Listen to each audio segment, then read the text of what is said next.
د الټۍ متعلق یوه اهمه مسله ده. ډېر زیات خلک د دغې مسلې پوښتنه کو که چاته الټۍ راغلې د رژې په حالت کې آیا د دغه رژه ماتیږي او که نه. دغې دوه صورتونه دي. یو صورت یې دا دی چې که چاته د بیماري د وجې نه یا د بل څه وجې نه الټۍ روشي، خپله یې روشي الټۍ، د بیماري وجې نه وي یا بله څه وجه وي، نو دا که چېرته په ډکه خوله وي یا په تشه خوله وي، په داسې دوه سره صورتونه کې د دغه انسان رژه نه ماتیږي.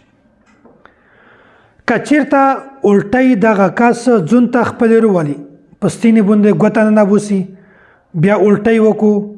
نو دا د ده د خپل عمل وجه ده، خپله چار یې ده،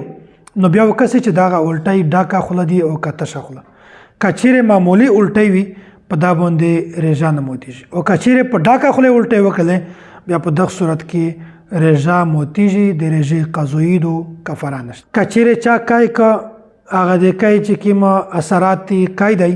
هغه اتفاقا د دغه انسان حلق ته تیر شه، په دا باندې رژه نه ماتیږي. او که چیرې الټۍ کړلې معمولي الټۍ وي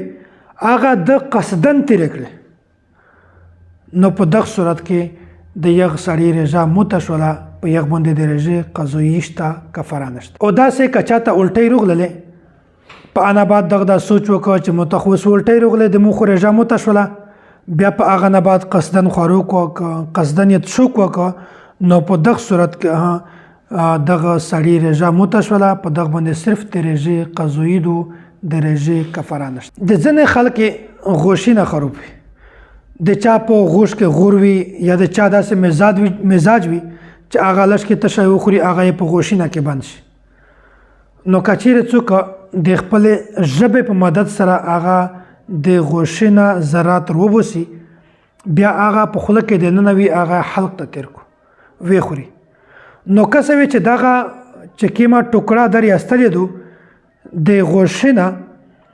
دا څومره ده، که دا د چڼې د دونې نه وړیکې وي بیا خو په دا باندې رژه نه ماتیږي. او که چیرې د یغې برابره وي یا په هغه نه غوټه وي بیا رژه پرې ماتیږي. دویم صورت که چیرې هغه د ژبې په مدد سره د هغه د غوښې نه ټوکړه روایستله یا په لرګي باندې روایستله یا په لوس باندې روایستله، بهر ته روایستله، د خولې نه یې بهر ته روایستله، بیا یې خوله ته وچوله،